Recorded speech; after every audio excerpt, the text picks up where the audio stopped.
हमारे देश के सरहदों पर जो सिपाही तैनात है उसके लिए ये कविता समर्पित है। कविता से पहले मैं दो आपको दृष्टांत बताना चाहता हूं। उस समय 1999 कारगिल वॉर चल रहा था और हम उस समय कॉलेज में थे।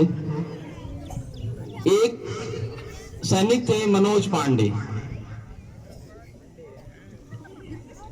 टोरोलिंग हिल्स की पहाड़ियों पे पाकिस्तानी सैनिक बैठे हुए थे और गोरखा राइफल्स को भेजा गया। तो मनोज पांडे के नेतृत्व में एक टीम गई, टुकड़ी गई।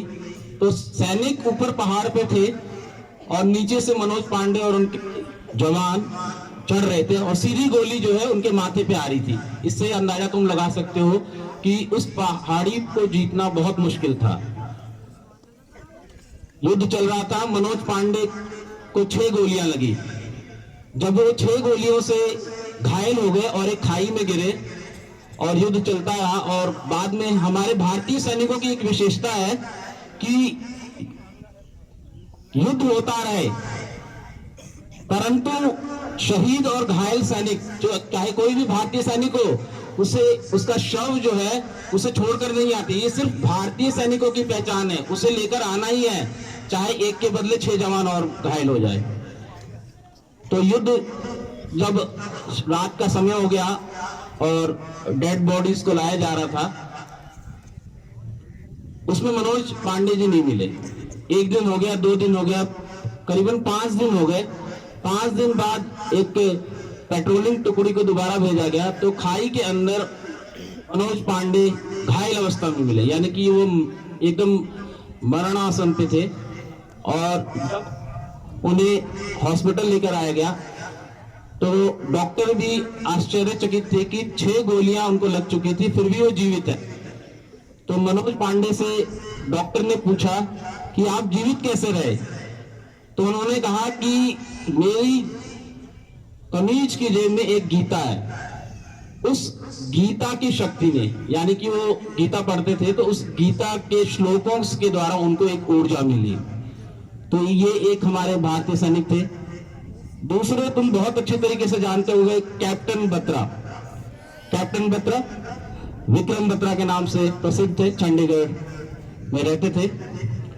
टाइगर हिल्स पहाड़ी उनको जीतने के लिए विक्रम बत्रा को दिए और एक जुनूनी लेफ्टिनेंट थे। और जब वो पहाड़ी पे जीतने के लिए आगे बढ़े और अपनी सेना के सामने उन्होंने अदम्य साहस दिखाया, इतना अदम्य साहस दिखाया कि दुश्मन के दांत खट्टे हो गए और वो चौंक गए कि ये कौन है जो कि इतनी तीव्र गति से हम पे आक्रमण कर रहा था। 90 डिग्री का स्लोप था उस पहाड़ का, जिसपे युद्ध करना बहुत मुश्किल था। और अंत में लास्ट में गोलियों से पाकिस्तानी सैनिकों ने उनको भून दिया था और मरते वक्त उन्होंने कहा था, ये दिल मांगे मोर। ये बहुत ही प्रसिद्ध डायलॉग है उनका। इंडिया टुडे ने इनको कैप्चर किया था। तो ये 2 हमारे युवा बच्चों के लिए एक वृत्तांत था। अब मैं उस सिपाही के लिए एक कविता प्रस्तुत करता हूं और हो सके तो आप अपनी जिंदगी में इसे अपनाएं, कभी भी आप जो अवसाद से ग्रसित हो। मेरा नाम सिपाही है, मनोज मुंतशिर की ये कविता है और ये काफी प्रसिद्ध हुई, जिसमें उन्होंने अपने जीवन के बारे में बताया है। एक सिपाही जब सरहद पे जाता है तो अपने परिवार को भूल जाता है, उसकी सारी जिम्मेदारियां वहां पे खत्म हो जाती हैं, क्योंकि अब वो परिवार का सदस्य नहीं रहता, वो देश के लिए जीता है। तो एक सिपाही कहता है, मुझे भेज देना यारो, मुझे भेज देना यारो मेरी बूढ़ी मां के पास। बड़ा शौक था उसे मैं घोड़ी चढ़ूं, धमाधम ढोल बजे तो ऐसा ही करना, मुझे घोड़ी पे लेके जाना, ढोल को बजाना, पूरे गांव में घुमाना और मां से कहना, बेटा दूल्हा बनकर आया हूं, बहू नहीं लाया तो क्या, बारात तो लाया हूं। एक शहीद जब तिरंगे में लिपटा हुआ आता है तो उसकी बाड़ी, जो उसकी बूढ़ी माँ है, वो तो सोचे कि मैं अपने पुत्र की शादी करूंगी, उसका विवाह करूंगी। और तुम देखते हो कि एक शहीद जब तिरंगे में लिपटा हुआ आता है तो पूरा गांव उसके सम्मान के लिए, उसके शहादत के लिए उसके पीछे एक बारात के रूप में आता है। और तुम देखते हो कि भारतीय जो बैंड है, जो धुन है, वो बजता हुआ जाता है। तो माँ तो कल्पना करिए कि उसकी शादी, उसका विवाह हो, और अब एक गांव में एक जगह मंजर आप ये देख रहे हो, तो ये बूढ़ी माँ के लिए था जो सिपाही कह रहा है। इसके बाद उसके पिताजी का नंबर आता है। पिताजी के बारे में वो कहता है सिपाही मरते वक्त, मेरे बाबूजी पुराने फौजी, मेरे बाबूजी पुराने फौजी बड़े मनमौजी, कहते थे बच्चे तिरंगा लहरा के आना या तिरंगे में लिपट के आना। कह देना उनसे उनकी बात रख ली, दुश्मन को पीठ नहीं दिखाई, आखिरी गोली भी सीने पे खाई, आखिरी गोली भी सीने पे खाई।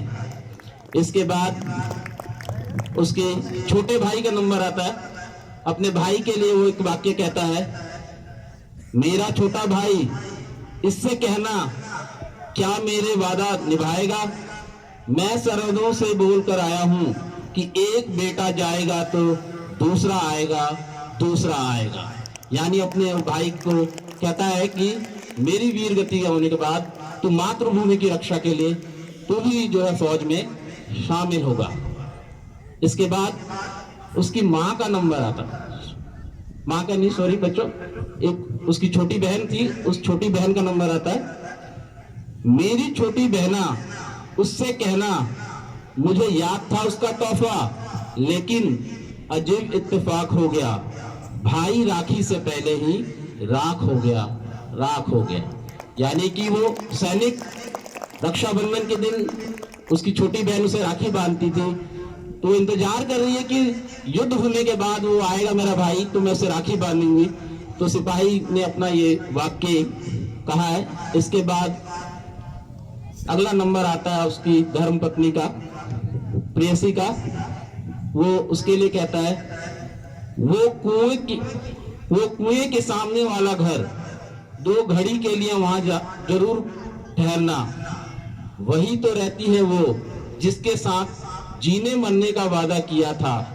उससे कहना भारत माता के साथ निभाने में उसका साथ छूट गया, एक वादे के लिए दूसरा वादा टूट गया। यानी कि विवाह जब होता है या प्रेयसी होती है तो वो कल्पना करता है कि वादा करता अपनी प्रेयसी से कि मैं जरूर आऊंगा युद्ध के बाद, परंतु भारत माता की सेवा के लिए अपने प्राण न्यौछावर कर दिए, तो वो उसका वादा पूरा नहीं कर सकता। इसके बाद सैनिक जो है अंतिम वाक्य बोलता है, बस एक आखिरी गुजारिश, आखिरी ख्वाहिश, मेरी मौत का मातम ना करना, मैंने खुद ये शहादत चाही है, मैं जीता हूं मरने के लिए, मेरा नाम सिपाही है, सिपाही है। इसके साथ बच्चों एक बार जोरदार इन वीर सिपाहियों के लिए जय हिंद। आवाज नहीं आई बच्चों? देखो जोश, जो सिपाही होता है वो आपके लिए लड़ता है सरहदों पे, तो उनके सम्मान के लिए कहीं पर भी हो, उनके लिए दोबारा जय हिंद, वंदे वंदे। और अंतिम वाक्य, कहीं भी आपको भारतीय फौज दिखाई दे तो उनका सम्मान जरूर करें, सम्मान के हक के लिए हैं वो, तो जब भी मिले उनसे तो वो उनके लिए आप कुछ आदर्श वाक्य जरूर कहें। धन्यवाद आप सभी का।